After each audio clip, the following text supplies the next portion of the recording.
Welcome back to the Crash the Pond podcast. It is a Tuesday, November 21st edition of the podcast, and happy Thanksgiving Eve to you, Jake. Happy Thanksgiving Eve. And also, it's the Crash the Pond Bowl Eve. Yeah, more importantly. Yeah, that's way more important than Thanksgiving is tomorrow the Ducks play the Habs, which... For anyone that is a new listener, Felix is not a Ducks fan. He grew up a Montreal Canadiens fan. Which is now like a contested statement, but that's it fine. Is. That's fine. And so always when the Ducks play the Canadiens, it's a fun situation. And he thrust upon me a bet today. Pause. Tweeted it out that I would be wearing a Montreal shirt next week's pod if the Ducks lost to Montreal. I did not agree to that, to be quite clear. I had no agreement on that. But in good faith and in just willing to have fun, I jumped into Discord and said, I'm down if you hold up your end of the bargain that you said if the Ducks were to beat Montreal, you would eat a hat on stream. Yeah, you really misconstrued everything about that whole encounter. That's fine. Okay. That's fine. So, is the bet happening or not? I'm not eating. Like, how could it be that how could it be a fair bet if we're held to the exact same standard, but the punishment for one person is just wearing a T-shirt and the other is devouring a hat? Why would I ever agree to that? I don't know. I was very confused why you put in Discord that you would eat a hat if the Ducks won convincingly. There you go, convincingly. Yes, that was before the bet. You've tried to get that out of the record, but it's still there. I mean, the record was you just stating that. That was not a part of the bet at all. So, do you honor your end of the bet? Because I will. I mean, I don't know what I'm betting on. I don't know what the conditions are. Oh, the condition was you eat a hat on the stream. It can be a fun hat. We don't know. No, I'm saying what would lead me to do that. Oh, if the Ducks beat the Canadiens. No, I'm not agreeing to that because that's not what I said. Okay. Well, there you have it. If the Ducks, I'll make a promise to myself. If the Ducks beat the Canes convincingly, I will eat a hat. Can you define convincingly for everyone listening to this? And I will be the judge of convincingly. I will make that bet with myself. How about that? I was gonna say I'll let you eat like a food, like some sort of food that looks like a hat. What kind of food would look like a hat? I don't know. Like, there's got to be like a gummy hat or something like that. I don't know. But all right, let's get into the actual show. Yeah. So, lots to talk about. Yes. And are the Ducks on a losing streak? Could that be? I mean, they've lost 3 in a row. I feel like if you lose or you win or lose more than one game, that technically is a streak. I think NHL.com says they've lost. They've lost 3 in a row. 3 in a row, yeah. Yeah, they've lost 3 in a row. Yeah, so that's not good. The Ducks are 9-9, and maybe some of that early season buzz and optimism has turned into, well, first off, a lot of scorn and hate because of the Ducks' controversial game end last Friday against the Florida Panthers. Also a dud of a performance against the Colorado Avalanche, losing 8-2, and then just, I don't want to call it a stinker against the Blues, but just kind of a game where they just came up short. Yeah. So you put all that together, and especially in the Florida game where the Ducks did not bring their A game, had a great third period push, but, too little too late, plus controversial no-goal call. So what you kind of have right now is maybe some discontent among the Ducks fans' ranks. Yeah, and I think you're starting to see some people... I don't know if negativity is the right word because at the end of the day, this team is still exceeding what all of our expectations were for them. Like the fact that they are even 500 at this point is probably at best where you expected them to be. At worst for your expectations for the team, they are well exceeding kind of where you thought they would be. So this is still a good result where they're at. I think the question though that kind of has to come up is, what's happening to cause this losing streak? What are the differences? And I think that this is one of the things I think you and I can really do a fun dive into from both meshing meshing the numbers, because I think looking at the numbers and looking at the 5-on-5 play can really reveal a lot with what's been going on. And also kind of both of us being able to watch the games, dive into it. You do your breakdowns after the fact and kind of have this after the fact watching of games to be able to get this non-emotional view of it. Let's go with that being the reason. I'm giving you some credit there. I prefer that explanation to other explanations, but after the fact, because I want to be stoic. I want to be stoic in my analysis. Exactly. And not get caught up tweeting about games and things like that. But so I think that's something that a lot of people are probably wondering, what's the difference here? What's happening here? Because there's a lot of people that are saying this team's lost it. There's some people on Twitter that have ended up in replies of mine, replies of yours, replies of other people of ours that we've seen saying that this team doesn't have that killer edge anymore, that they don't have the same physicality or whatever situation that you want to put on it, and or whatever claim you want to put. And kind of, I think that couldn't really be further from the truth with this team. And so I don't know if you want to just jump on into it. Well, there's definitely a mix. There's layers to the situation, and it's not all kind of one or the other.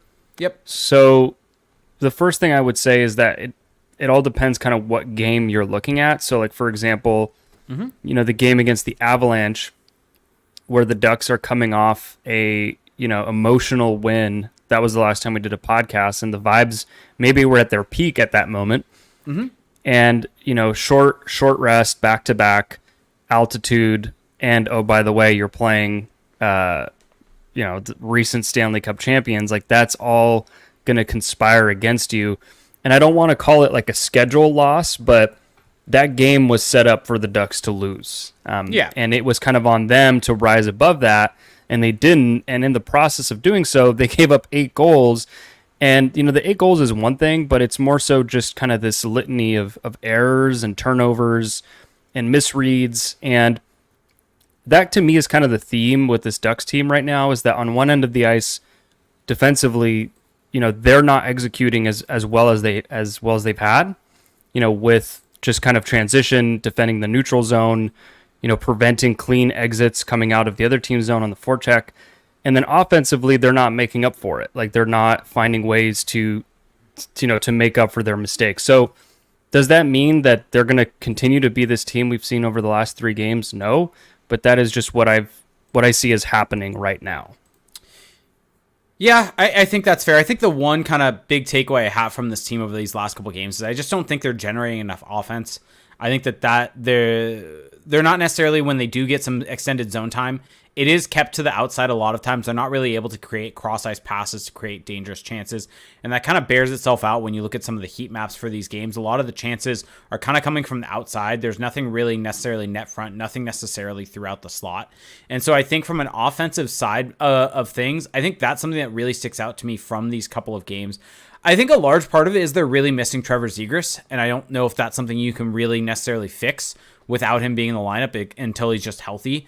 He's a player that we've harped on a lot as being excellent so far this season and not getting enough praise for the amount of chances that he's helped generate for this team. And we mentioned it on last week's pod when we talked about the game against the Predators, and kind of that was a bit of lackluster from an offensive chance generation, but they kind of held their own defensively to keep up with it. And missing a Zegras and a Karlsson could really have a negative impact on generating offense. And I think we're still continuing to see that. And I think by adding a Trevor Zegras into the lineup, it will help from an offensive chance generation perspective, especially if he was not healthy earlier on. And it kind of allows guys to slot into other spots of the lineup. But I mean, if we look at, for instance, these last 2 games. So I'm going to ignore the Colorado game because that was a weird game. That was, like you said, playing a very good team in Colorado on the back end of back-to-backs in elevation, going from Nashville to Denver. Sure, that's maybe making an excuse, but I think that is not necessarily a game you can look at and say, this is kind of the standard for the team or a standard type of game. But if you look at the last 2 games against the Florida Panthers and the St. Louis Blues at 5-on-5, they generated about 1.6 expected goals throughout both of those games. Whereas if you look at the games, for instance, I'm going back to the last win against Vegas. they generated 2.04. The win in Philadelphia, they generated 2.37 expected goals. Now, granted, throughout that, they also had some poor games. The game against Arizona at home, 0.9 goals. The game, the win against Pittsburgh, 1.78. So it's not as if these last two games at 1.6 are out of the range for what this team has done. They're kind of right around that same thing for the winning streak, but they aren't at the high of what we saw during that winning streak from an offensive chance generation. And so I think overall they're not playing that much different than they did during that winning streak. And I guess that's kind of my overall takeaway from this. It's just they're not necessarily getting the breaks and the bounces they got, especially at the end of that winning streak. And so there are certainly things that can be tightened up, but I don't think this is oh crap, this is actually who this team is on a 3-game losing streak. It is the bounces didn't go their way. I think the St. Louis game was actually a pretty solid game from the team at 5-on-5. The main issue, as it has been, is special teams. Yeah, they made, it's not just special teams. Like the thing is that at 5-on-5 right now in this small sample, what's just killing them is just, mistakes. It's just that yes, I think what we saw early in the season, and I honestly don't think, and maybe this is revisionist history, but I honestly don't think that in the beginning of the season they were making as many mental errors in the defensive zone or misreads or misplays with the puck.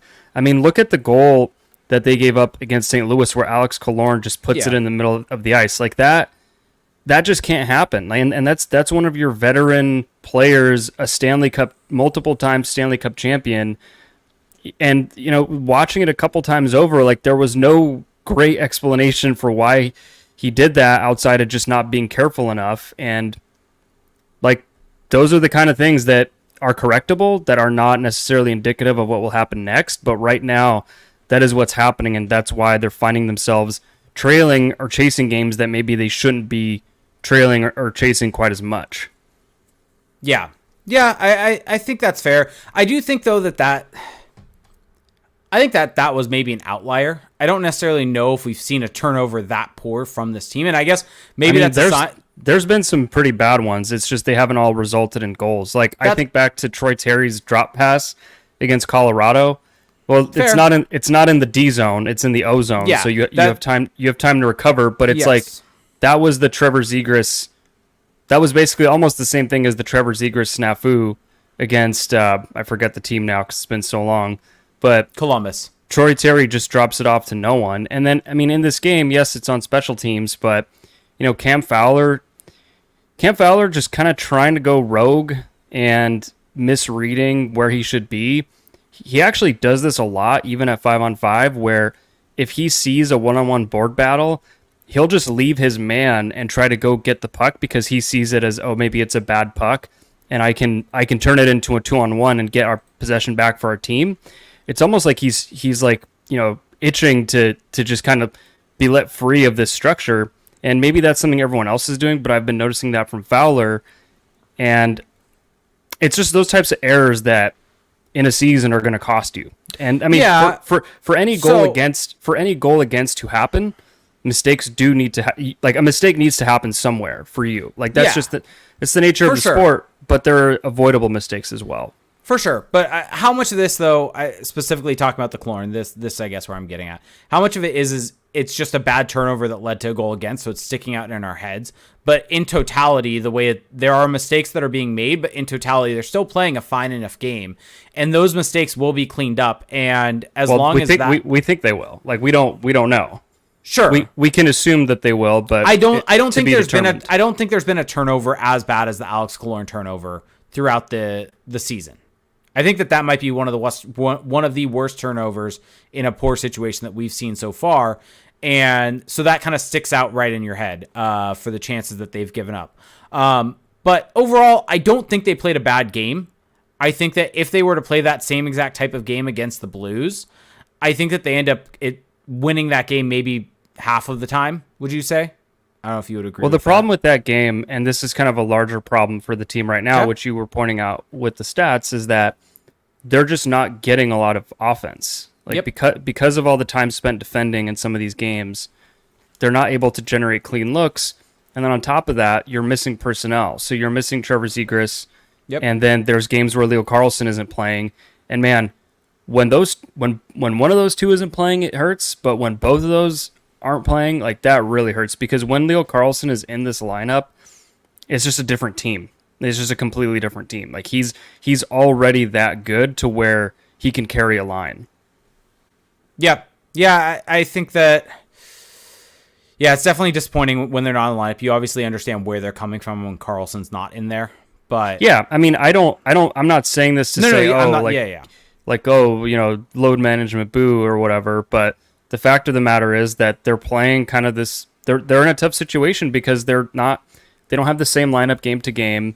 Leo's played more often than not as of late because of the Zegras injury, but when he's out and when Zegras is also out, that's just a cavernous loss. And I mean, we actually got an update on that Zegras injury this week and Drysdale, and the update is basically no update. That there's no timeline for these guys, which is a bummer.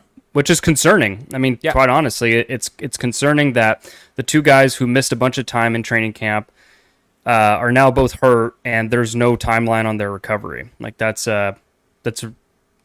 just concerning.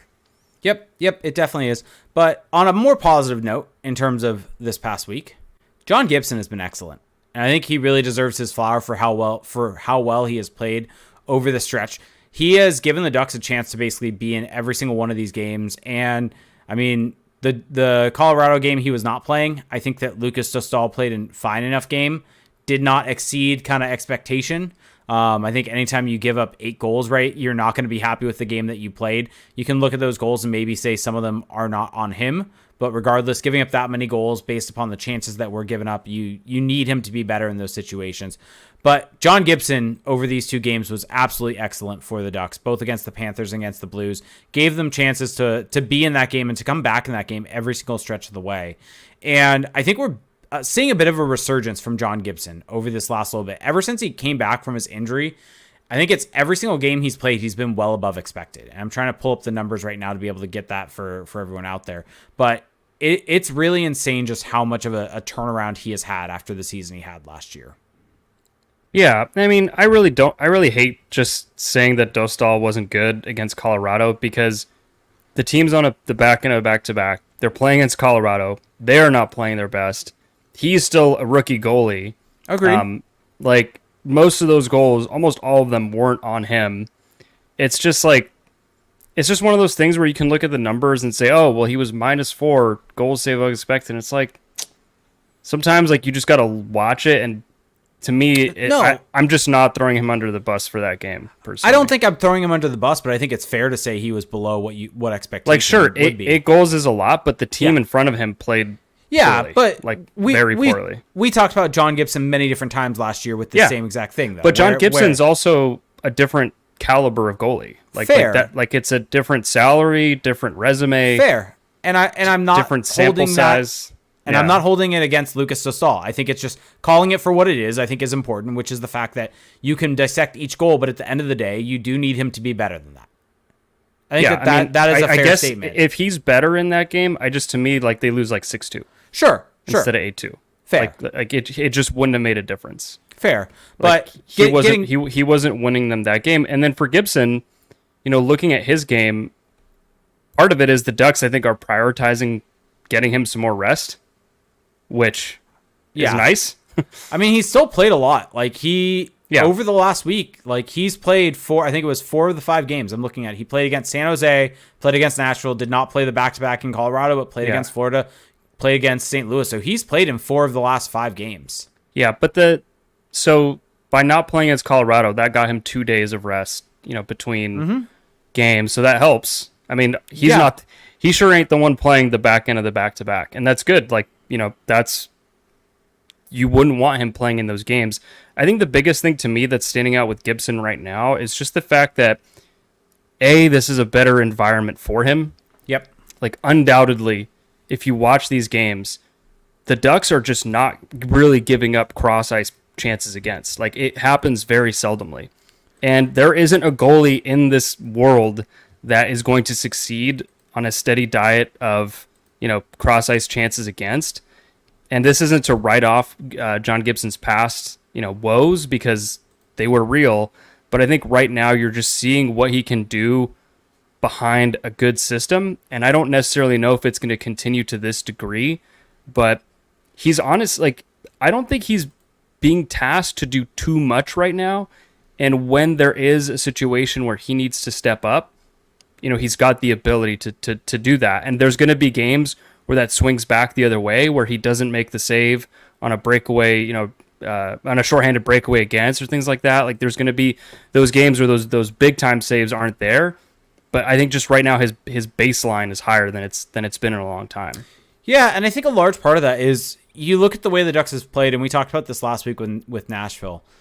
The Ducks have such, I think, a well structure in their own zone, where even when they do end up getting hemmed in their own zone, you don't see a whole lot of breakdowns where you're getting glorious chances right through the middle of the slot. I think the Blues game, I think, is the Killorn chance, I think, really sticks out, or the Killorn turnover that led to that chance really sticks out, because there have not been many of those, because the Ducks have actually kept things along the wall. When they do turn it over, it's not typically right there where a guy can come down the slot and get a good chance like that. And so I think for the most part, everything is kept to the outside. And you can see that when you look at some of the heat maps for the team also. That's pretty much exactly, I think, what they've been giving up. With him on the ice, the defense, yeah.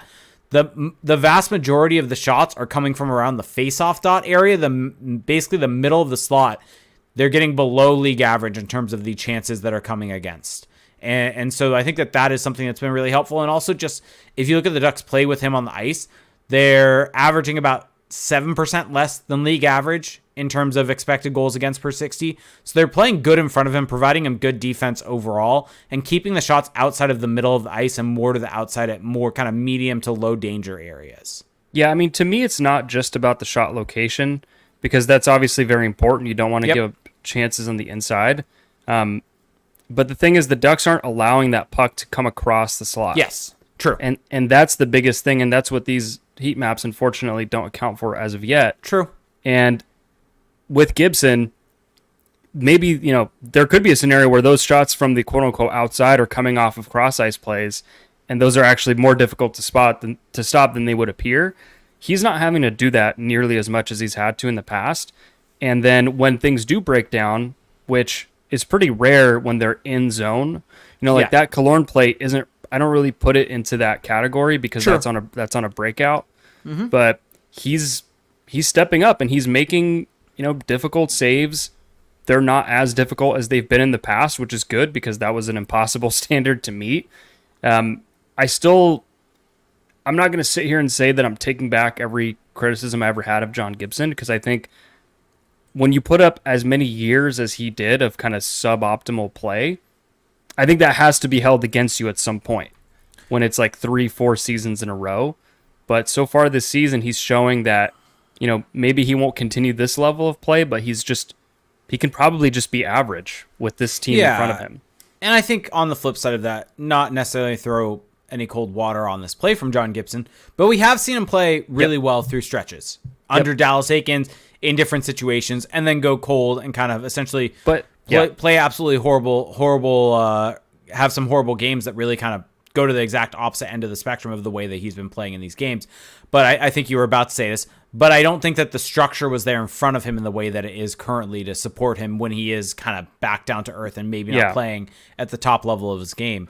I mean, what this kind of does for me is it kind of lends a bit of credence to a thought that I had kind of pop up last year after listening to the PDO cast with, I think Kevin Woodley was on, and talking about specifically with Vancouver back when John Tortorella took over the team, and the fact that they had Roberto Luongo in net, and John Tortorella came in, and the system that he played just really did not work for Roberto Luongo. And I think it was something along the lines of John Tortorella really relies upon shot blocking, and Luongo wants to see the puck. With shot blocking, the puck can bounce kind of all different directions. It didn't allow Luongo to get good reads on pucks, and it led him to have some of the worst one of the worst seasons of his career as a result of that. And it kind of leads me to this thought process of, while John Gibson needs to be better because he's being paid at the level that he needs to be better regardless of the system in front of him, we talk about it with players all the time and skaters all the time of, are the coaches putting them in positions to thrive and optimizing the way that they're playing? And I think we can look at the way that Dallas Eakins coached this team and say that it could be possible that the system he employed, or potentially the lack of a system, is maybe a better way to put it, just was not conducive to the play style that John Gibson had. Like, Anthony Stolarz was able to thrive in that type of play because I think he's just so big, so stationary, so positionally sound, where he's able to play so well in that system because of essentially the advantages he has physically. Whereas John Gibson really is an athletic goalie that relies upon reading the puck and reading the play and getting out and challenging. And when you're dealing with a lack of a defensive system, that really puts you in a spot to not thrive and have really subpar seasons. There's probably people listening to this right now like screaming at you because a lot of people have been saying this to us for a long time. Well, but I made that point. I've made that point last year and just said, but he is still paid to be a good goalie. Like that does not negate the fact you can make that statement and say that while also saying he's been below what he should be doing based upon the shots. Like it can be both parts of that said at the same time. Yeah. Well, and that's the thing. You have to really properly balance it. And I think you can just throw out last year in terms of was the system, narrowly tailored to John Gibson's play. Like the Ducks just sucked. They were historically awful. They gave up a lot of cross-ice chances.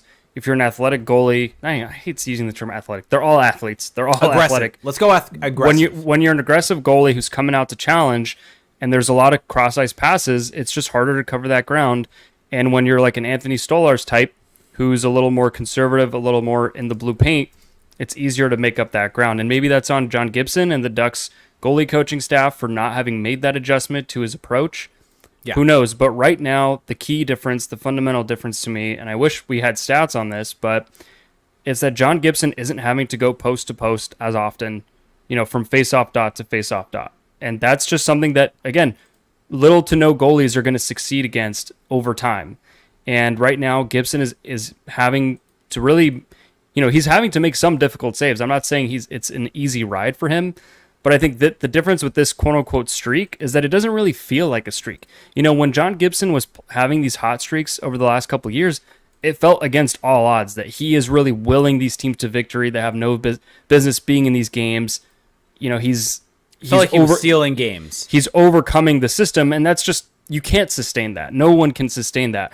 Whereas right now, like, he's making probably a few extra saves a game, but it doesn't really feel like he's quote-unquote hot. It just feels like he's playing well, like he's in the zone. It's a totally different feeling and a totally different optic. Yep, completely agreed. Let's see. What else do you want to chat about from these games from a good or bad perspective? I really want to highlight Max Jones. Okay. Go for it. Because Max Jones, Lord knows, we've given him a lot of flack on this pod, no doubt. And I think in large part it has been deserved. I'm not backing off of some of the Max Jones flack that we've handed out in years past, but the last stretch of games, like, he's playing great. I don't even know how else to say it. He's making things happen, drawing penalties, diving poke checks to spring breakaways, getting in on the forecheck, helping create goals. It's nothing fancy. It's nothing out of this world. Like, he's taken this big leap as a player, but he is in a position to succeed because he's playing with good players. And I think that he's really seizing that opportunity by bringing, no pun intended, max effort. And he's playing a smart brand of hockey. Like, he's kind of dialed back some of the Max Jones isms that we've seen in years past. Yeah. And he's just playing, kind of bring that Energizer Bunny style and, pairing it with some, I would say, smarter puck play. He's making, smart little passes in the neutral zone. And I'm not saying that all of a sudden Max Jones is a top 6 winger, but I think we all kind of scoffed seeing him in the top 6. But given the fact that Greg Cronin really values that in his system, that kind of puck hunting style, like, good for Max, good for 49. Yeah, and I think when he's had the most success this season, he's been able to get in on the forecheck and retrieve pucks, get them back, and then move them to someone who's going to be able to do more with it, because that is not his game. That is not what he does at his best. Like you said, he's at his best when he's just kind of getting in and hunting pucks. And he's made some nice plays. I think that he deserves credit for that little diving poke check to send. He also hit the inner post on a shot down the wing. Like, he ripped that shot. Every once in a while, he's able to get a shot off like that. There was the game, I think, against the Coyotes at the end of last year where he gave the Ducks the lead late and then the Coyotes tied it afterwards. But it feels like he kind of shows some glimpses every once in a while of why he was a first round pick. They don't show up that often, but they do happen offensively. From time to time. Yeah. But I mean, he's been on a solid line. I mean, for the most of the part of the season, he's been on a line with Jack Silverberg and Adam Henrique. And if you look at the numbers for that line, they've actually been solid and one of the better lines for the team at generating offense and limiting chances against. So deserves kudos there. I mean, I guess the other talking point is going to the St. Louis game. Greg Cronin, for the first time this season, really juggled the lines. Like, for the first time, really, really took them in a blender and spit them out with very new combinations. And I mean, for the most part, they kind of worked and they kind of didn't. The Karlsson combo with Strome and Vetrano, I thought they looked great. They looked absolutely great. I think Leo Karlsson really fed off of them. I mentioned this on the Patreon pod that it was going to be interesting to see that line because on every other line Leo Karlsson's played on, you could say that there was someone else in that line that was more skilled than him at this current moment. Troy Terry, you could make the argument he's more skilled than him. Trevor Zegras, you can make the argument is more skilled than him. Frank Vetrano and Ryan Strome, you cannot make that same argument for either of them. And so he is going to be the primary playmaker, the primary play driver, the primary offense creator for those three. And it was going to be fascinating to see how that would play out. And I think that overall, what the answer we got is he looked so good. I feel like his zone entries throughout the game were the most dangerous that we've seen him throughout this season. And I think he also got in the zone and was able to set up really good looks for both Vetrano and Strome.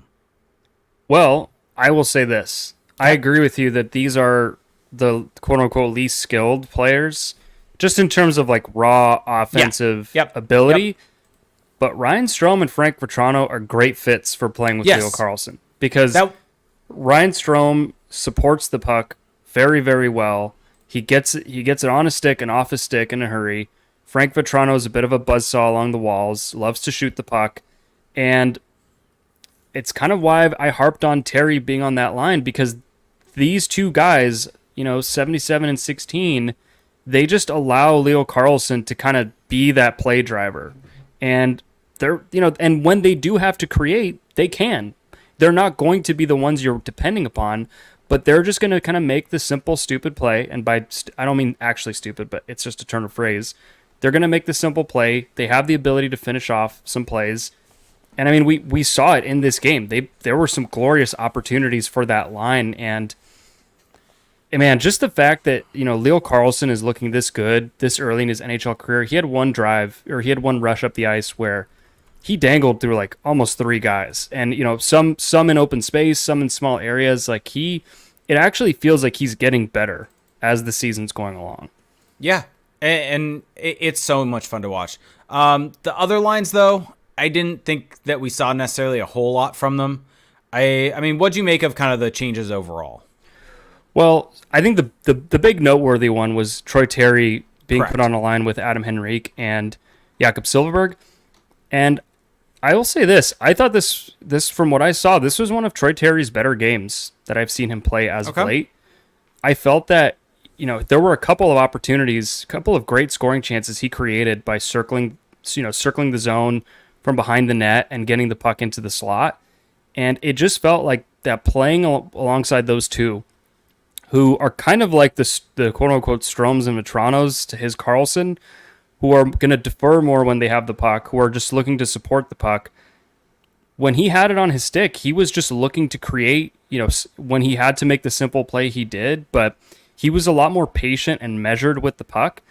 Maybe that's a product of just having it more, being on that line, and having guys who are going to give it up more quickly.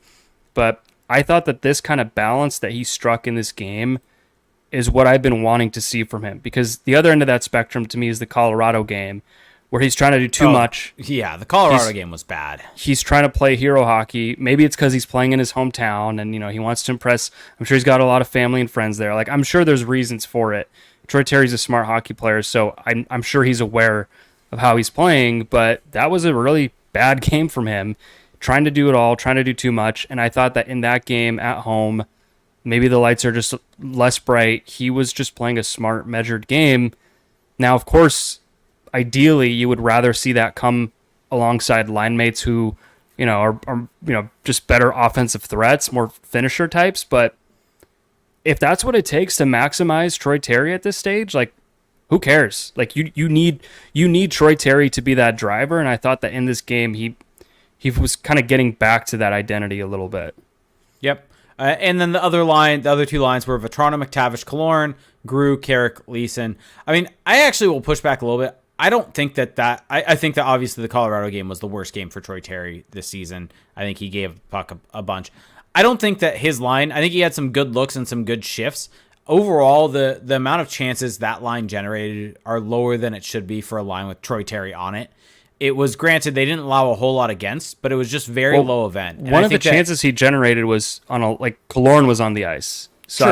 I don't know if that gets like tabulated in there. Well, I'm not even looking at line data. I'm just looking at the individual XG charts. And Terry's kind of sitting pretty low in terms of low event XG for and XG against, and below the red line for it. So overall, the amount of chances, I mean, as it seems like there's a clear delineation from the St. Louis game in terms of chances generated between the Karlsson line, the McTavish line, and then the Henrique line and the fourth line are kind of this big gap lower in terms of the amount of chances that were generated with them on the ice.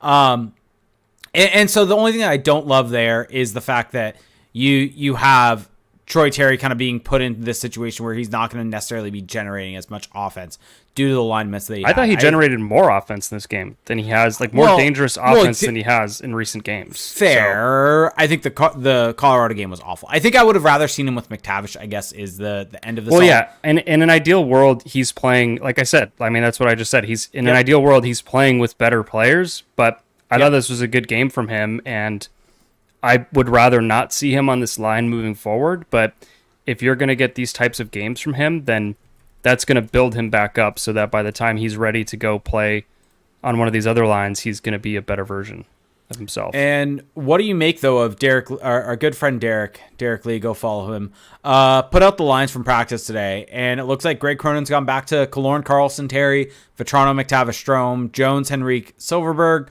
Johnston, Carrick, Leeson. I need to pull that up because I'm not gonna remember all that. But it's just it's the main lines from however many games ago prior to McGinn being healthy. Yeah, so like I said, I think that this, it's the progression, right? Karlsson looked great with Vetrano and Strome. Do they deserve another look? Probably, but in an ideal world, like you kind of want Karlsson and Terry to work as a tandem. Like you're trying to get to that point. Yes, especially with Zegras out. Alex Killorn makes sense in that mix. So I kind of get what Cronin was trying to achieve against St. Louis, but the ideal version of this team is just not, I think, that kind of layout. So well, let me ask you this. Now it's a little bit of a pre-scout situation. Montreal. Yes. How would you kind of rate this Ducks team in the way that they should set up their lineup to have the most success against this Montreal team tomorrow?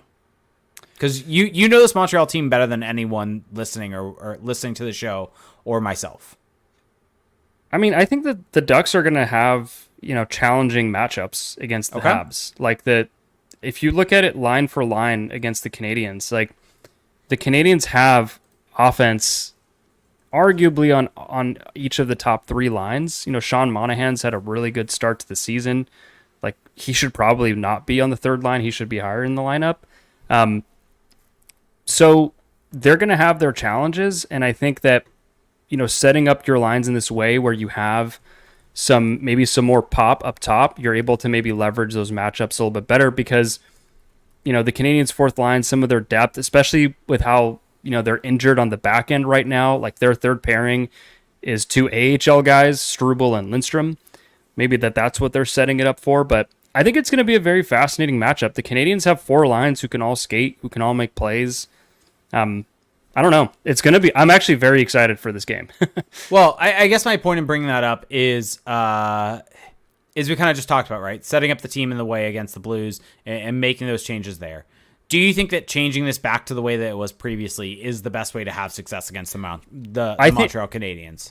I think that right now, if you look at the third line for the Ducks, I do have a little bit of a worry that the Ducks just aren't going to be able to generate offense outside of that top six, because the Canadiens have offense and skating, I would say down, down all four lines. And the Ducks, after that top six, it gets pretty lean. Like there's a very clear demarcation of, our defensive kind of two-way guys and then the offensive guys up top. To be fair, though, and we should give him his flowers, Jakob Silfverberg the last couple games has looked like he's turned back the clock a bit. He's playing well, but he's not going to. I mean, you said it yourself. Like they're not driving offense. Correct. When he's out there. Just want to give him his flowers. No, he's played well. Like it's not a demerit at all. It's just that right now, like if you look at the Canadiens' third line, Tanner Pearson, Sean Monahan, Josh Anderson, like that line just has more pop, more explosion than the Ducks' third line. So it's going to be interesting. It's a fascinating matchup. All right. So before we get into questions, I guess we probably should discuss the controversial play. There are probably going to be people that want to hear us talk about it from the game against the Florida Panthers while discussing Jack Silfverberg. You want to relay it for people? Well, I'm sure you're aware of it by now if you're listening to this podcast. True. But basically, my takeaway is if you want to know what we're talking about, just, Google Panthers Ducks. Yep. Disallowed goal. Yep. There was a controversial no goal. My whole take on it is just that they made the wrong call, and the technology to make these calls is just so bad and so kind of just not in line, so discordant with the standard that they're trying to impose, which is that you need to be able to clearly see the puck cross the line. It's like we're never going to be able to do that on a close call with the potato cameras. So with that specific camera angle. So at the end of the day, it's two things for me. It's one, they got it wrong, and two, change is needed to avoid these situations in the future. Yeah, and we did a lot more back and forth on this, so go listen to on our Patreon episode. So if you are a Patreon subscriber, go listen to our episode. If you're not, go check that out. But just for my brief opinion, because we had a much longer back and forth that is very informative, I think, for everyone to go listen to. But to Gary Brock's question saying, what's your guys' stoic opinion of the no-go call? I think based upon the standard that it is set, that it has to be obvious to you, or there has to be obvious and clear evidence that the puck fully went over the line, that the situation room actually made the right call here. Because while I am 95% positive that puck is over the line, there is 5% of me that, as I look at images, am like, I don't actually know if it's fully over. And that's because of just how grainy that image is. It's not necessarily because I don't think it's over. It's because you could look at it one time and think it's there, and then another time and you think that that's a blurred red line right next to it. So it's just really hard to tell. And so at the end of the day, this is a technology problem.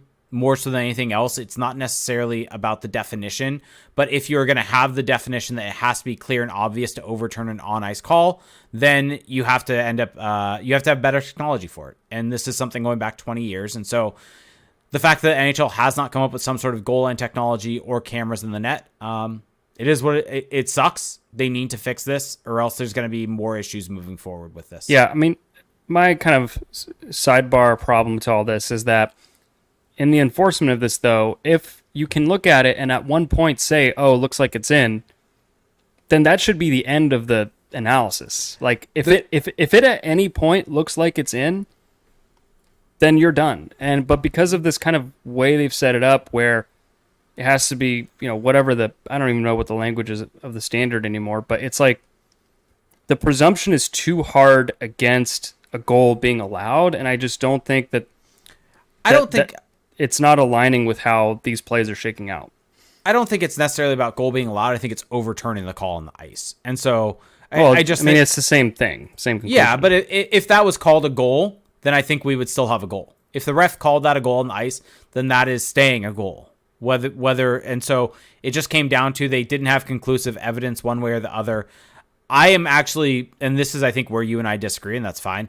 I'm fine with them having this standard of being, you have to have conclusive evidence. You can't go off think. You have to go off know and have the visual evidence to confirm that the puck is in. There's a whole lot on the line with every single one of these goals.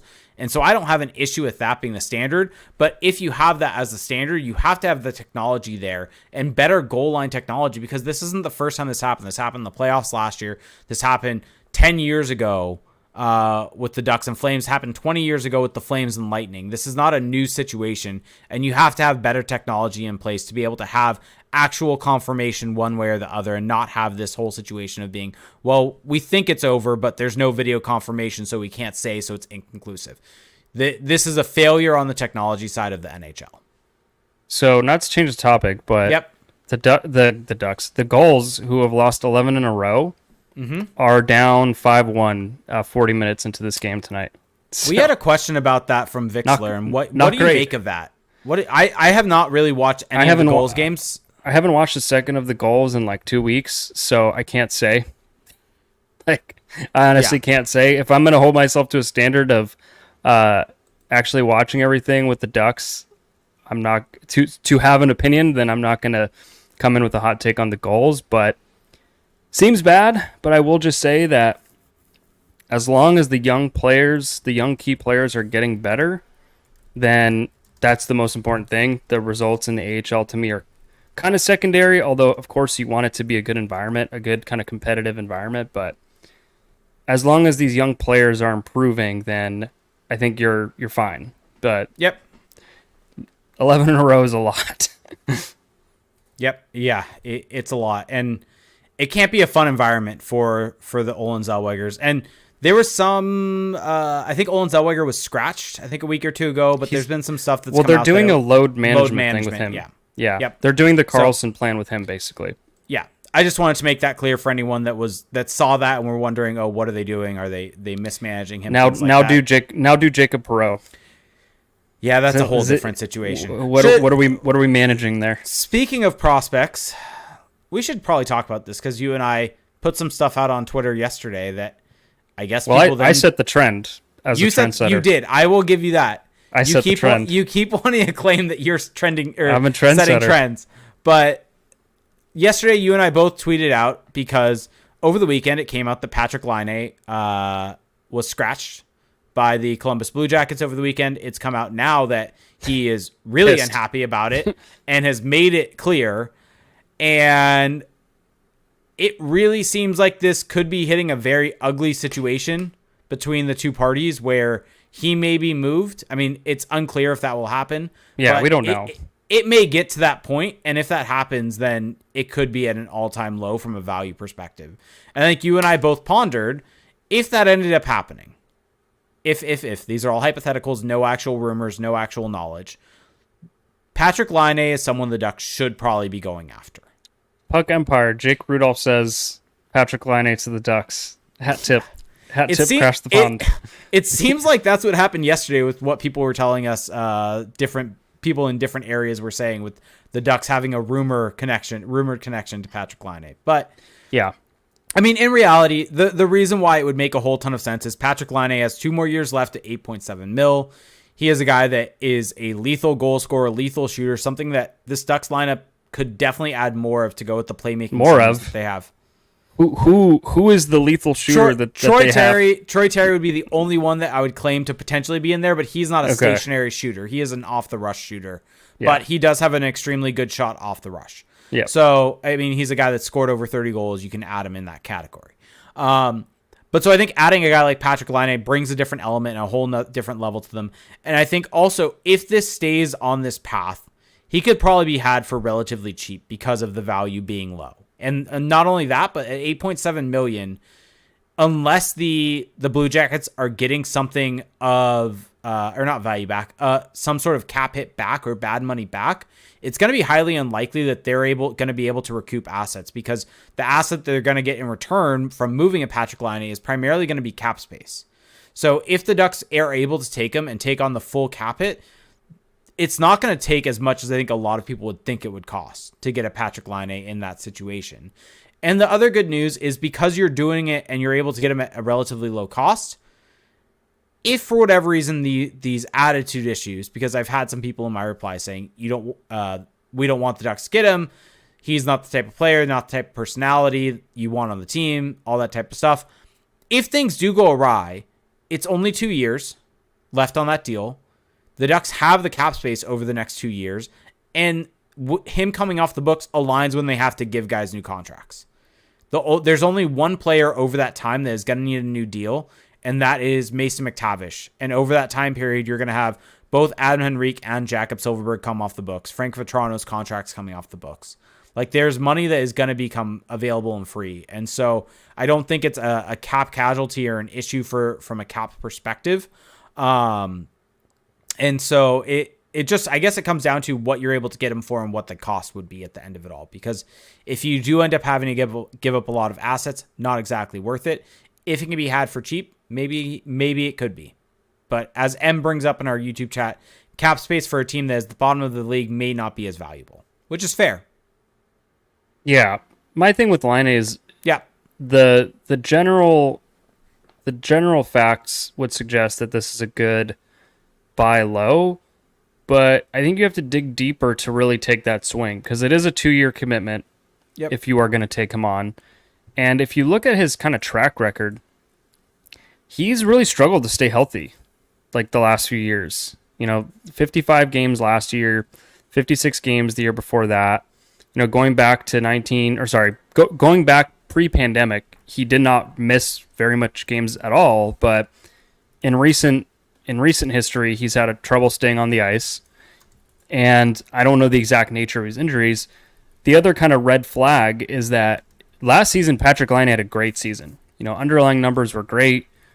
Played, I think, a more dynamic style of hockey than he's given credit for. Creating off the rush, zone entries.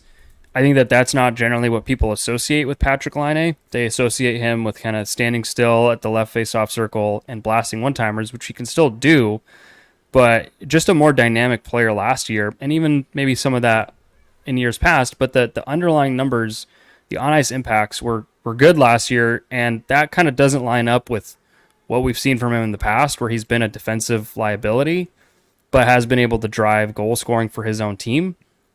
So you really kind of have to weigh all of those things, and this is where the cost of the trade would almost make the decision for you. Because Yes. if it's a low stakes, C tier prospect, middling pick, which although I agree that the price will be as low as it'll ever be, this is still a player with a very solid track record. Like 111 points in his last 120 games. Like, that is nothing to scoff at. And so if the Ducks could get him in their system, though, which Patrik Laine are they going to get? If they get the Patrik Laine that we've seen in the last, year and a half, that's a dynamic addition to the lineup. It gives them something that they don't have. It helps build off of things that they, are starting to do better. It gives just a stylistic kind of, it gives you a changeup or a knuckleball to your fastball of Zegras and Karlsson. It gives you kind of more of that shooter type. Mm-hmm. So if you get that version, great. If you get kind of the version we've seen before that, where one-dimensional liability, attitude issues, who knows, then it really has to be a low price for it to be worth it. Yep. I mean, the deal that I'm thinking of, and once again, this is just me spitballing. People could tell me I'm way off here. People could maybe say I'm not. But a second-round pick, Isaac Lundestrom and Jacob Perreault. Yeah, I mean, two former first-round picks and a second-round pick in the upcoming draft. Wait, so you said Perreault and a second-round pick? Perreault, Lundestrom, and a second. Yeah, I mean, here's the thing. The Ducks have a lot of young players, and they can't all play. Yep. And so at some point, you got to do something with them. And maybe for Jacob Perreault, going over to Columbus, getting in that system will help revitalize his career. Lundestrom gives him an opportunity. I mean, it would really be kind of, I don't want to say dirty to trade a player while he's injured, but not great. And I also just don't know what kind of trade value Lundestrom really has right now. Mm-hmm. But yeah, all this to say that I would be very intrigued to see Patrik Laine in this lineup, just because the Ducks, as much as they've made strides this year, are not at the end of this rebuilding road. They still need to add talent. They still need to add offensive upside. And it's kind of what we were talking about for the first almost hour of this show. It is kind of limited what they can do offensively in that top 9. Especially when Zegras is out. It's a big challenge, and Laine, or whoever it is, whatever swing you want to take, you can't look at the start of the season the Ducks have had and think, oh, okay, well, no more changes, no more additions. There's still there's always ways to improve, even when you're a good team. Yep. Yep. And so, I mean, the thought process with that trade is the Ducks would be taking on the full contract and they would be giving up very little money back. And in turn, I mean, and then Columbus also gets, like you said, 2 young players and a pick. And so the cap space and getting relief from that full cap hit to do maybe make a trade in the offseason or things like that. Take on bad money. Because, I mean, Columbus is only, I think, $4 million in cap space. So freeing up 8.7 is a big deal for them. Cap space is currency. And so that would be something that they could potentially look at as being of value for them in that situation for a guy that is not going to get you a whole lot in terms of trade value. Anything else before jumping into questions? No, I mean, one thing that I wanted to say is that I don't know what the Columbus Blue Jackets are going to do. Like, agreed. Like, Jarmo Kekalainen is probably done after this season. It's the last year of his contract. There's going to be change up top, and I don't really think that they're like a true rebuilding team because they made a lot of moves this summer. Yep. Like, they were trying to make the playoffs. Hasn't worked out that way. They signed Johnny Gaudreau 2 summers ago. Like, the cap space could actually be of great value to them because it could help them pivot out of this situation that they're in. They're kind of caught in between two rocks. Because they're a rock and a hard place, probably a better way to put it. With the fact that they have kind of an older team, yet they also have a younger team. They're kind of in a really weird spot with that. Yeah, they have a lot of young pieces. Some of them aren't panning out, but hell, I mean, they're freaking benching everybody left and right. Johnny Gaudreau's getting benched. Patrik Laine is getting scratched. So I don't know what the hell is going on over there. Yep. I feel bad for them because in a way it feels like it was doomed from the start with the Babcock situation. And like Kent Johnson being sent down to the AHL, I think like it's just rough right there. It's bad. Now. I mean, I forgot about the whole Mike Babcock situation. Just that happened. How poorly that all set up the team this season. And so, I mean, they're just a poorly run organization at this point in time, it feels like. And so, I mean, Yarmo's got to go. Like, getting a guy out of there in a buy low situation, it could be an absolute steal. And so maybe it's being too generous and thinking that you could get him for that or overly positive from the Ducks side of things. But if that trade were to happen, the Ducks would be looking really, really good. Even if that deal didn't pan out perfectly, you're not giving up a whole lot of value there, right? In the grand scheme of things. I would be a little bummed to never be able to see Isaac Lundestrom under Greg Cronin, which is like a selfish thing that is kind of dumb, but I really want to see what he looks like on this team. Now, the thing is, because of the ascension of one Bo Grew, there is a conversation to be had of like how many of these kind of bottom 6-ish centers / forwards do you really need? Like at a certain point, you can't keep them all. So, well, yeah, I mean, with Brock McGinn now coming back, and once Trevor Zegras eventually gets healthy, Brock McGinn get scratched? Yeah, he's been scratched. Yeah, which is odd. Yeah, which is definitely odd. Ross Johnston. But remember when Ross Johnston was thought to just be like a pick up and dump, and now he's like a roster fixture? Well, we still haven't hit the point where someone has to get waived. That's going to be the fascinating thing. But he's playing over Brock McGinn. Yeah, but is he going to get... Is Brock McGinn going to get waived? Is Bo Grew going to get waived? Like, who out of this group is going to get waived? Yeah, I don't know. So, like, there are 2 players that once both Isaac Lundestrom and Trevor Zegras get healthy, there are 2 players on this team currently that are going to have to get waived. Once Drysdale's healthy, it would make a whole lot of sense that Tristan Luneau ends up getting sent back to junior. That's most likely what will end up happening to clear up the defenseman spot for Jamie Drysdale. But there's going to be 2 forwards that have to get waived, and it's going to be 2 of either, I guess Brock McGinn, Max Jones, Ross Johnston, probably not Sam Carrick, but Brett Leeson or Bo Grew. Like 2 of those guys are going to get waived. Yeah, it's unfortunate. It's gonna be interesting to see the decision making from management with that. Ooh. What? Sorry, I just saw the goals give up a grade A+ scoring chance, and it's starting to make sense. Okay, starting to make sense. All right, let's get to questions. Ready for them? Oh, I just wanted to quickly talk about. Maybe it'll come up in questions. If it doesn't, I'll bring it up. Okay.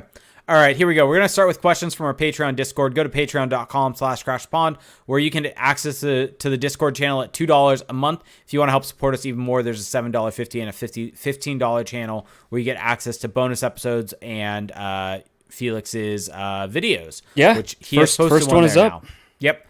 So Terry got Frenzy said, roasted. yeah, of course you picked the absolute worst game that he played, but I didn't know that going in. I just Yeah. I just picked his most recent game. Which fair, but that was the game where it was bad. It was really, really bad. All right, D Frenzy said, can the Ducks' poor play as of late be attributed to injuries and too many penalties, or what do you think has caused the poor results lately? My next question is, what is going on with the goals? Seems like they have fallen to the basement of the league. All right, I so feel like we've answered all of this in one way or another. But to summarize it for the results, I don't think they're playing that much different right now than they did during the winning streak. Maybe there's The penalties are a problem. Penalties are a big problem. I was about to get there. When I say that, I'm specifically talking about 5-on-5. I think they're playing fairly similar to that. I think the Colorado game notwithstanding, they just need to limit some of those mistakes and capitalize on their own chances. But the penalties are a problem. The St. Louis game penalties were the story of that game to me from what caused the results. You take a 4-minute penalty and you can say, well, not sure what McTavish is supposed to do there, but it is a penalty. It's a 4-minute. I mean, minor. I'm not pinning that one on him because that was legitimately a freak play. Like, no, I don't, but that is not a fluke or that is not a one-off situation for McTavish. It is a trend of him taking penalties. On that specific play, though, Sure. if you want to inject the narrative, go for it. But I don't think that's the play to do it with. Sure. I was just kind of getting to an overall point with Mason McTavish. He's taking too many penalties. Yes. That was the point that I was trying to get to is Mason McTavish is taking a whole lot of penalties and taking a whole lot of very poorly timed penalties, and one's in the offensive zone, one's in the defensive zone. Some of them are truly dumb. And I was told that he was the lock to be the captain. And it's kind of hard to follow the guy who's always taking penalties. I mean, there's a lot of holds. I feel like every single game, there's at least one hold that he kind of ends up doing and gets called a decent amount of time with wrapping the arm around the defender who has the puck. And so I think if I had to say what's caused the results, I think some poorly timed penalties. I think they're not generating as much offense. I think missing Trevor Zegras has really impacted that. And I think they're just kind of not getting the bounces they got. Some regression to the mean, too. Yeah, that was exactly what I was going to get to, is they were shooting well above where they should have. If you look at that game that they won against the Coyotes, they had no business being in that game against the Coyotes. I think they generated 0.9 expected goals for, and they had bounces go their way throughout those games, and those bounces don't happen when you're not continually generating offense. And so I think that they're playing better now at 5-on-5 than they did through some of those stretches, but we're seeing some regression that happens as a result of maybe getting some bounces earlier and not getting them now. Yep. And the goals, unclear. Olaf as Berserker said, why does the NHL just suck at scheduling? There were no games tonight, which is just odd. Yeah, definitely odd. Oh, the goals just scored. 5-2. Pavlo Regenda. I feel like every time I watch the goals, which is probably like 4 times this year, he does. Pavlo Regenda does something great. He's probably been their best player. I would imagine. I haven't watched too many I would games, rather see Pavlo Regenda in the Ducks lineup than Ross Johnson for sure. I don't know about everyone else, but I was about to say, where are you going to go? Because you are a Bogru stan. I love Bogru. Brett Leeson has been good. You just complimented Max Jones a bunch, so I was like, where are you going to go with this? I mean, I would still take Regenda over Jones. Yes. Even if Jones is playing well. Like, Regenda just brings more of what I like. So, D Frenzy said, how can we get out of this losing streak? Stop taking penalties. Get Trevor Zegras, get a Trevor Zegras jersey in the locker room and have someone named Trevor Zegras wearing it on the ice. That would probably help. But yeah, I mean, just continuing to find ways to create offense in the situation that they're in. And, if they can find something with this kind of new old top 6, that would go a long way. Because right now it's just that the offense is not there. Well, and I think on the flip side of that, we haven't talked about it, but we talked about special teams, but the power play hasn't been good enough. They are not generating nearly enough chances on the power play when they get their chances. Yeah. The Colorado game was bad. The St. Louis game was bad. The Florida game, they're just not getting good looks while they're on the power play. And if you're going to be taking so many penalties, and if that is going to be impacting you negatively and you're allowing goals, you do need to take advantage of your power plays also on the flip side of that. And so the Ducks power play has not been good enough of late, and they need to kind of, I mean, to be honest, play the first unit more. The I second mean, I was unit going to just say, I'm not even sure the power play is bad. It's just the best players don't play enough. yeah, yep. Like, because when Minchikov, when Carlson, I almost said Terry, when Minchikov and Carlson are out there, like, good things are happening on the power play. It's just that those guys aren't out. Like, in the game against St. Louis, Cronin, I think it was out of a TV timeout, I don't remember, but he started the power play with power play 2. They start the second power play a lot, and it's weird. And they did play less than a minute. He took them off with 102 left, but it's just like, why? And to their credit, like, power play 2 got a couple looks, but it just never feels like it has the oomph that that power play 1 does. With that second unit, it's a lot of just like perimeter, some cross ice, it's Cam Fowler point shots. There are good players on that unit, but they are just not as threatening as the high-end talent that you can put out on the first unit. So if I were to make one recommendation on the power play, you don't even change anything about how you're playing. Just play your best players.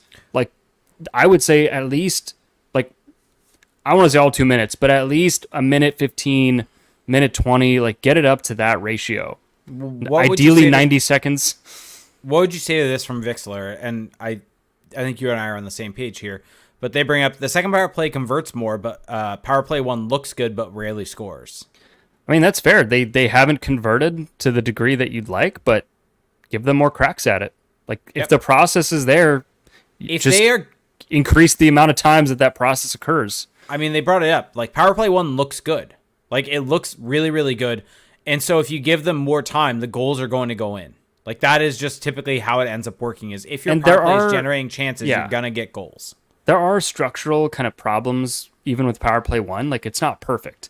I'm not saying that it's, Ovechkin, Backstrom out there, but there is a creativity. There is just kind of an ability to go off schedule that just doesn't exist with power play 2. And that's truly what makes life difficult for penalty kills. It's when you can create something, when you can put them in a bad position, that's what's going to do it. And power play 2, it just feels like they're playing off of a playbook instead of approaching it with concepts and working within those concepts. So I also just witnessed a blind Jacob Perreault drop pass that led to a turnover in this goals game. So it's starting to make sense.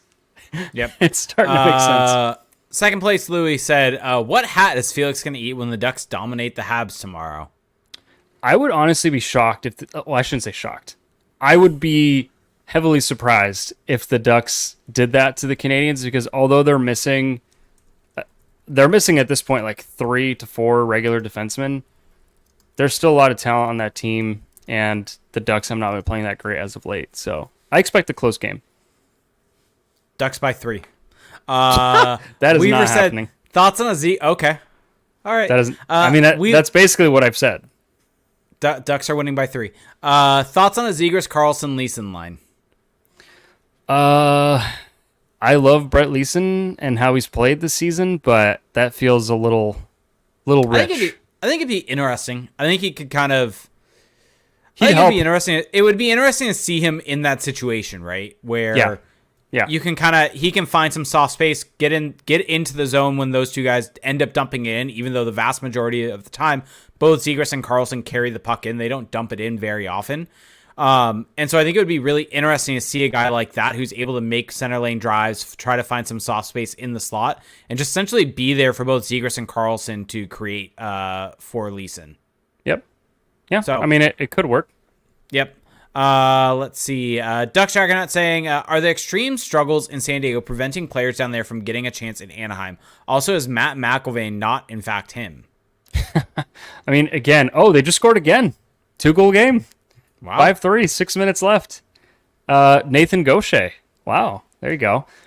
I don't know. I mean, a lot of hype around Matt McIlvaine. Keep in mind, though, he is a rookie head coach in North America right now. Yep. Like, so it's an adjustment for him as well as it is for this team.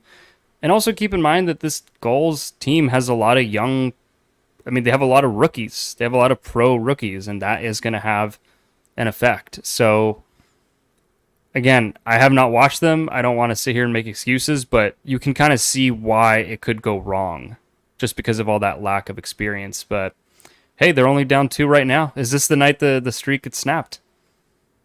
Yeah, maybe. Let's see. Terry Sage just said, after a disallowed goal against Florida due to pretty much poor video quality, do we actually have any idea if the league installs cameras and uses their specific brand, or is it more of make these camera angles available to us? Yeah, I'm not sure about that in terms of the cameras and the quality and that type of stuff. Oh. I would imagine that there is just like what happened? Just another brutal drop pass. Oh, okay. I would imagine that there's some sort of standard that they apply throughout, because the camera angle is always the same from that overhead situation. And I mean the in-net camera is always the same. The only change is essentially where the camera angle ends up being at from center ice or from the neutral zone. That's the only thing that could probably change. But yeah, no clue on the other parts of that. I don't know if you have any idea there. I just see a comment in our chat here from Twitch. Hello, Twitch, saying, well, not from Twitch the person, but from T-Balt saying, I went to the Goals versus Checkers game, and it might have been the worst hockey I've ever seen live. Just nothing for an hour. Was that in Charlotte, or was that in San? Because the Goals were over there recently. They did the cross country flight. It may have been in Charlotte. I watched parts of those games. And the camera angles, AHL camera angles are just he's saying that's in San Diego.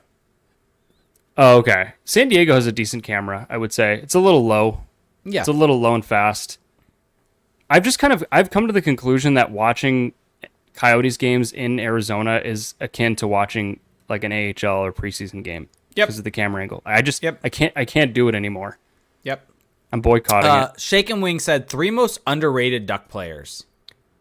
On the team right now? I think so. Who is underrated on this team? Yeah, who would be underrated? I feel like everyone's properly rated. You know what? I'm going to say Bo Gru. Okay. I'm going to go... Euro Vakanainen. Urho Vakanainen. I think Urho Vakanainen definitely deserves his flowers. Yeah. I'll go Radko Gudas. He is not underrated. You don't think he's underrated? I think Radko Gudas is properly rated. Okay. Yeah. Then I'll go Cam Fowler. Ooh. I think Cam Fowler's gotten a lot of shit this season. I was waiting for someone to bring it up in the questions, but it never came up. So we might as well touch on it quickly. Okay. What were you going to bring up? My issue with Cam Fowler is this. Okay.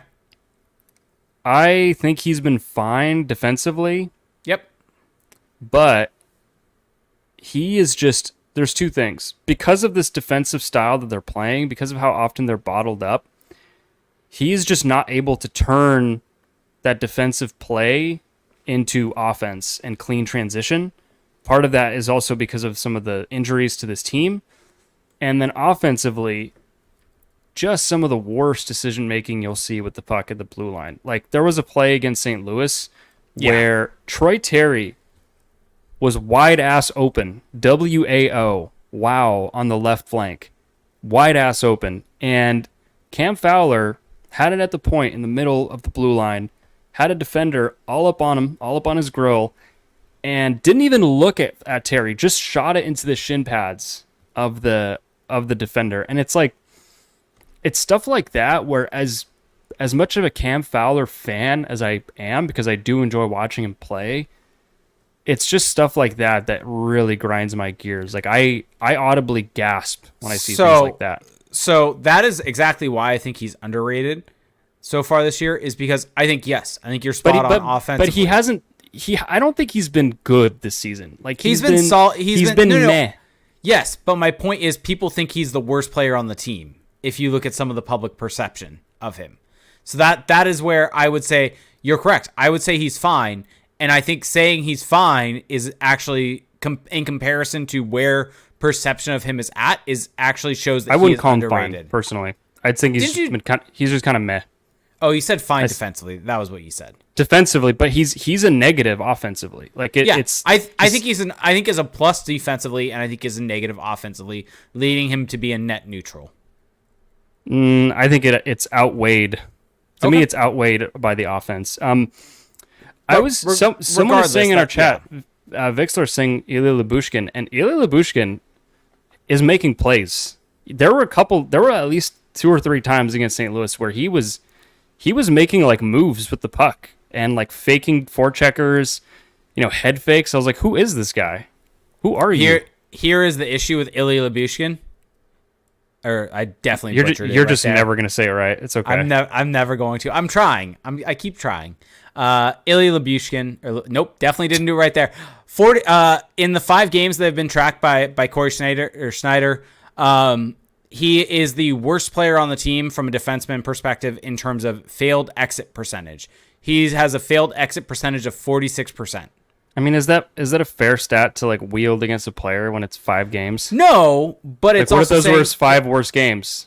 That's fair, but it's more so the like are we really gonna do this? Hey, it's the only data we have, so I'm at we least using who rail against small samples, are we also going to then take a much smaller sample within the small sample and then use that against the player?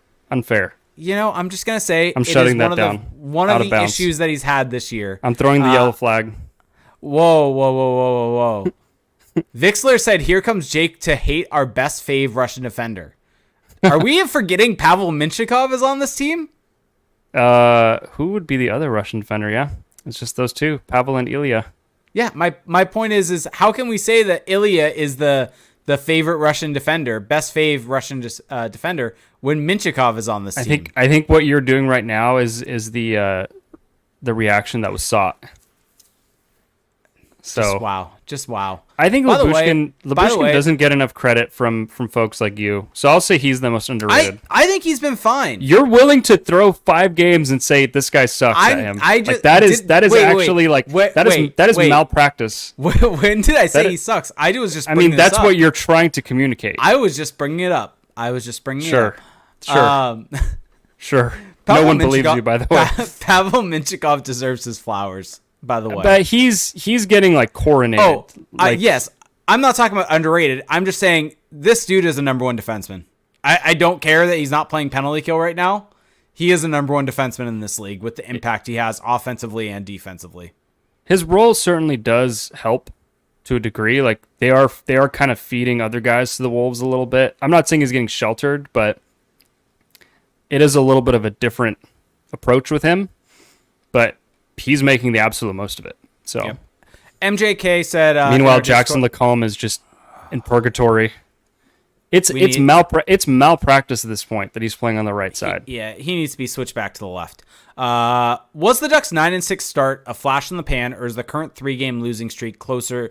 And is the current 3-game losing streak closer to what we will see the rest of the season?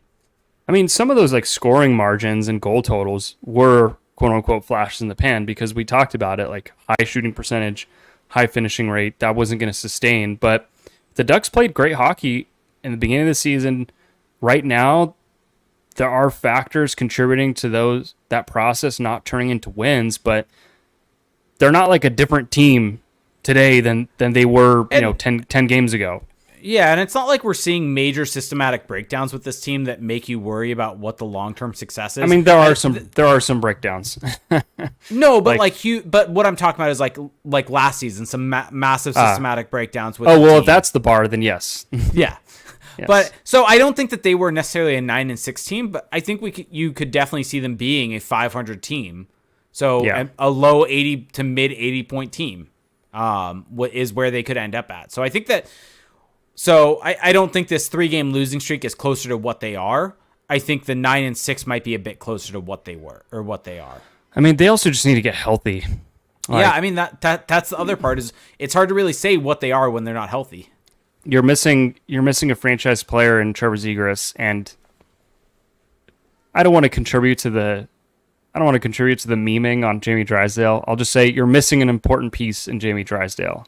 I mean, Trevor Zegras, to me, not even arguably, was the best 5-on-5 player for this team while he was playing. Like before he was playing very well. Yeah. Like he had maybe not impactful wise, but from the situation of actually driving offense and defense and preventing chances against, he was the best player for this team.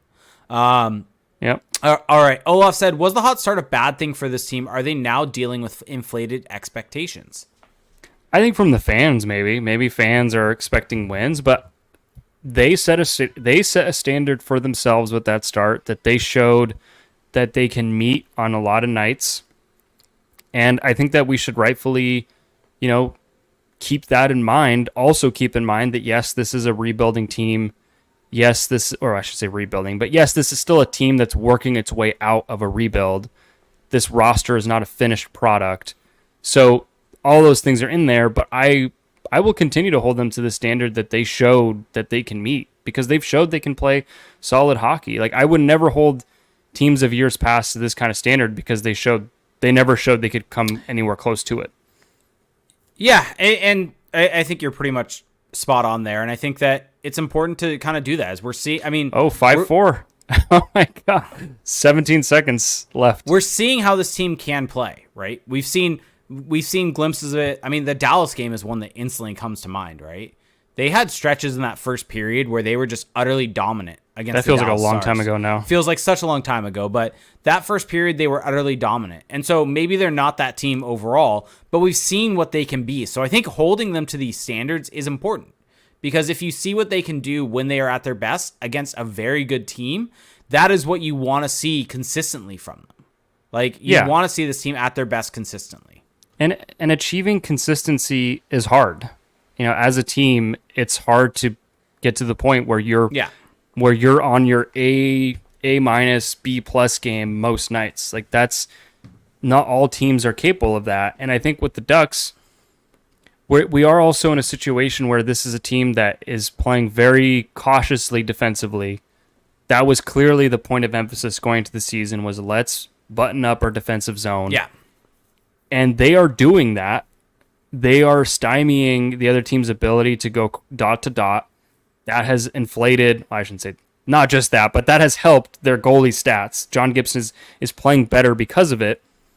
But at the same time, when you're so married to that approach, it also makes it harder to generate turnovers in the defensive zone. It makes it harder to get those quick outs.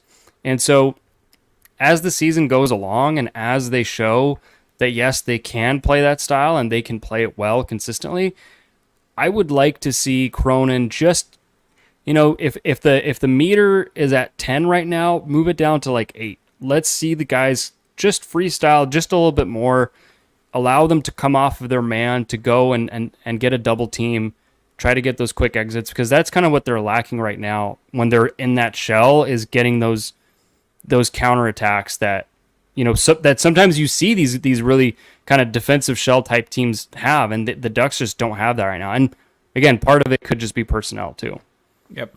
MJK said Sidorov, Carlson, Zegras first line next season. Who says no? Look, I'm going to enjoy this Yegor Sidorov hot streak, but I don't want to Sam Steal him. So yeah. Also the goals have now made it 12 in a row. Oh. 12 in a row. Empty net goal? No. Or is the game's just over? Yep, they just ran out of time. Okay. Sidorov is now at 20 goals in 19 games. Just as an FYI. Yeah, that's preposterous. Stupid numbers. It's junior. We haven't seen how the goals are necessarily being scored. And I think in some ways that actually does impact it. Are these kind of fluke goals that are just being scored against goaltending talent that isn't necessarily there? Or is the actual goal scoring talent translatable? Well, I'm sure that there are goals in this streak of his that are like NHL goals. And I'm sure that there are goals that are junior goals where he's probably not going to be able to do that at the next level. But it's kind of undeniable, though, when you score that many goals, that something is going right. Yep. Like, you can't just score 20. And, like, junior hockey is still good hockey. Like, it's not easy to do that. So, don't want to poo-poo it by any means. All right. Duck Shackernet said, how do you address the Mason McTavish penalty concerns? Bench him? Is it a coaching issue or just part of the player that he is and will be until he learns? I'm waving a dry erase marker. People can't see it if they're not watching, but I'm waving it like a disapproving teacher who's about to go on a rant, which is what I'm doing, minus being a teacher. But Mason McTavish is thought to be a potential next captain of this team. Has, what he has done to necessarily earn that? Maybe it's because of his resume, his junior career, his international exploits, the fact that he's, a bearded Canadian center, like who knows what it is, but that is kind of the rap on him, is that that's what he could become. And if that's the standard that you want to be held to, he right now is miles below that standard with the penalty taking. And yes, there are flukes in there. Yes, they're not all on him. But you know who is held to a very high standard, who is not thought of as anywhere close to this like future captain? It's Trevor Zegras. Trevor Zegras, yes, has earned some flack in the past, but has worked hard on himself to become a better version of himself. And he was that before he got injured. He got benched for a turnover that didn't result in the goal. Yes, he showed poor effort on it, but there was a lot of good weaved into his game all season long. This is now a trend for Mason McTavish. This isn't like a one-off. And so if you want to be that guy, either you have to start being that guy or the organization has to stop enabling it, and the coaching staff has to step in and actually show some kind of consequence for this, whether it's I don't want him to get benched, but there has to be some kind of like, and I'm sure they're telling him, right? Like, I'm sure that in that locker room, in those meetings, in those practices, in those video meetings, that this is coming up. But at some point, the guy's got to, the guy's just not receiving the message. So how can you send the message? And maybe a benching is in order for old Mason.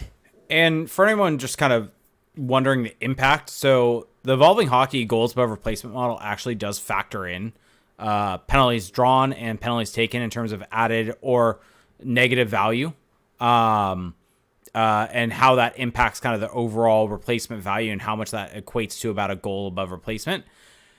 Mason McTavish is the worst player on the team from a penalty taken perspective at negative 1.3. The next closest is Ilya Lyubushkin at negative 0.6. Frank Vatrano right at negative 0.6 also. So he is over 2 times worse from a value perspective in terms of penalty taking than anyone else on this Ducks team, and the negative value that causes this team by putting them on the penalty kill consistently at those times. And so it is a major issue, and it is something that does need to be nipped in the bud, because I mean, even if it was unintentional, the high stick, a double minor, that puts the Ducks on the back end or on the back foot, and then Pavel Mintyukov takes a penalty and then allows a goal after that. And so there's just some very poorly timed penalties that are from all over the place. There are some of over aggression. I think about the game in Arizona where in the third period he goes in for a hit and elbows a guy on the Coyotes and gets a 2-minute minor for it late in the third period as the Ducks are trying to get a comeback going. And so this is just something that he definitely needs to fix. And so Ducks Shack also said, someone please help me understand why Tristan Luneau is still with the Ducks. So he got sent down. They wanted him to get that pro experience after getting some NHL experience. Got sent down. He got a few games in with the goals. Now they are keeping him around because it's only a couple more weeks, I think, until the World Junior Camp. I think it's like December 10th-ish, something like that was when it was last year. So I think he's going to stick around until then. I doubt he plays a game, but if he does, I'd be shocked. Be around the team, be in the practice facility. But I think that once that hits, once he goes back and presumably plays in the World Juniors, then he's going to be finishing out the season playing junior hockey. I mean, it's the Shane Wright script. It's basically the same exact thing. So. Yep, completely. All right, and then want to get to any what? So someone said in our comment here, not here for likes, says, I'm behind on the stream, but man, Jake is getting hella trolled about the fave Russian in the team. Gaslighting Jake is so funny to watch. Oh, trust me. I feel like people don't understand that part of me does it also for the fun of it. Yeah, you say that after the fact. I don't know if I buy that. Is it a better podcast content if I just say, "Oh, you're gaslighting me," and give in and just don't let it actually happen? Hey, I'm not disputing that. I'm wondering if what you're saying is true. Yeah, I'm playing it up because it's fun. Good on you. Yeah, good on you. Yeah, I'm trying to entertain people here. Is what I'm trying to do. Good on you for that. All right, here we go. So we got a couple questions from Twitter. We're at an hour 30 here. Yep. So Trevor Zegras asked about Laine. We already kind of covered that a little bit. And then Eric actually asked us a similar thing. So we've already talked about Laine. So for those of you, we'll just start getting to Twitter or to Twitch and YouTube. So for those of you listening on Twitch or YouTube, please start throwing your questions into the chat. But for those of you listening on your favorite podcast services, you can find us at twitch.tv/crashpond, where if you have Amazon Prime, you get one free Twitch Prime gaming sub each and every month, where it does help out more than you can imagine. Vixlers, and you can be just like Vixler, who subscribed with Prime 11 minutes ago. So thank you so much for that. So you can support us over there, or if you're listening to this and have a YouTube account, and yes, I know everyone listening to this has a YouTube account. Go to youtube.com/crashpond, where you can help support us. You can subscribe to our channel, like our videos, everything like that. That's completely free to you. We also have the availability for super chats, availability to have a channel subscription, a paid subscription to the channel, which just helps us out more than you can imagine. So we got this chat from Zixler. Can we get life updates from our two hosts? Wow. Yeah. Personal. Yeah.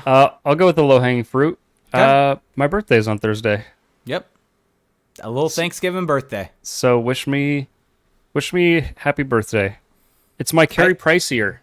Are people really going to wish you happy birthday on Thursday after Wednesday's game though? I mean, they might. They might be like, "Dang, that guy was right." That guy had to eat a hat. That guy's going to have to eat a hat. Dang. Yeah, it's my Carey Price year. Feeling good about it. Yeah. You know, 31 never looked so good. Yeah. It's a good year. Just agree. Just agree. Pretend to agree. That's fine. Yeah. Don't actually say anything. I'm not. For me, life's good. Life's good. Can't really complain. Luke is starting to walk, and we are taking him to his first game on Friday. So nice. I'm very, very excited about that. And I will be in your midst soon. You will be. And we will be doing a little meetup also. I don't know if we're just keeping that to Discord or not, so we shall discuss that part.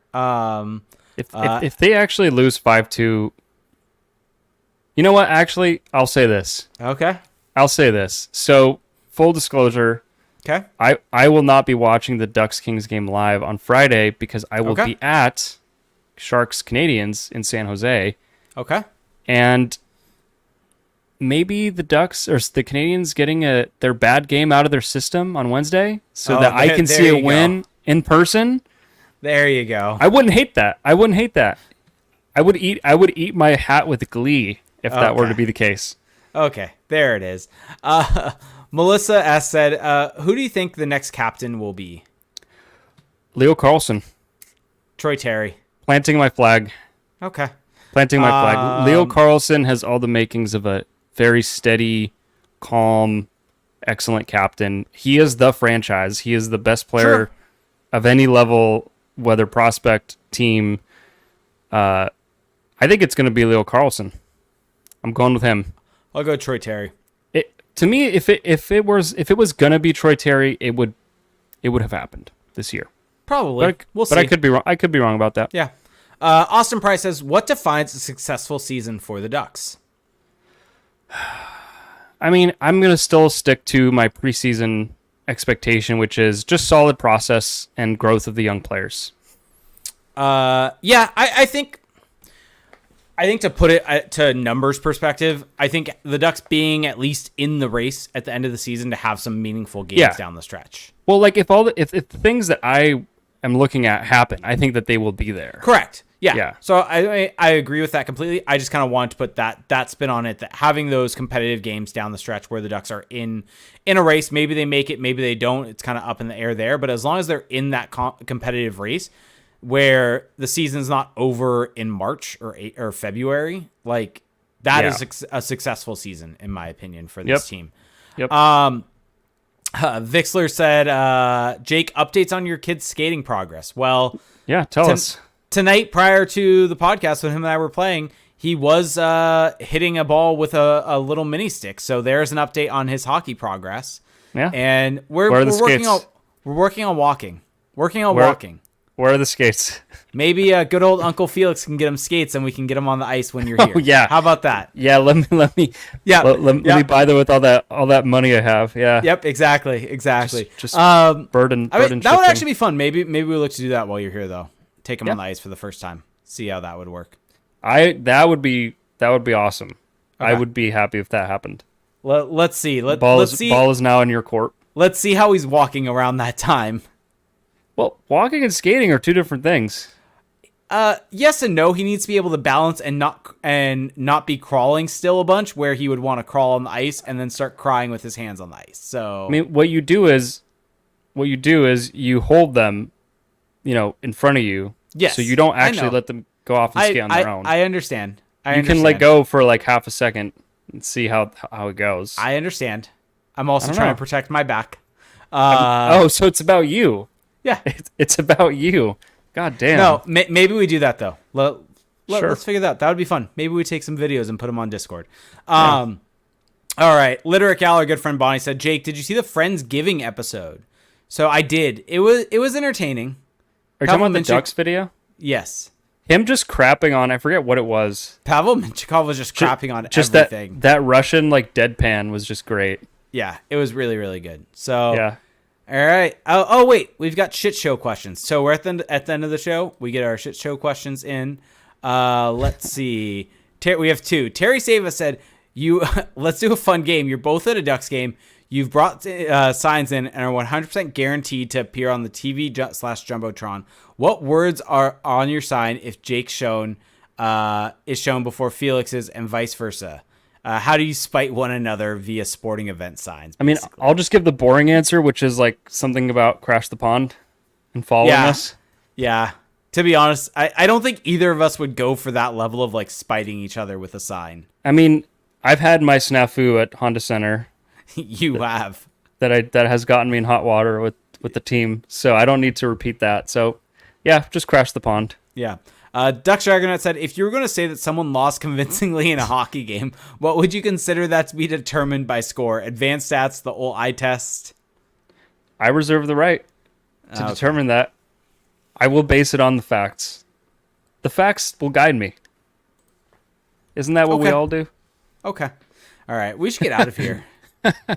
Did Minchikov actually call the turkey chicken? Yes. Or he said it tastes like chicken. Yeah, he said it tastes like chicken and then called it chicken after the fact. On purpose. It wasn't like a mix up. It was like calling it to get to gaslight people and make them mad. That's actually I actually really respect that. Yes, I figured you would. That makes him shoot up my rankings now because of that. And you can just see when he says it, the smile on his face. He has a very mischievous look to him. Yes, he does. Like you can just tell whatever he's thinking is probably not safe to share on the pod. So I just love Leo Carlson is pretty politically correct. And you have two guys who aren't from the US, and then you have Lacombe who's older American. I mean, you have three guys.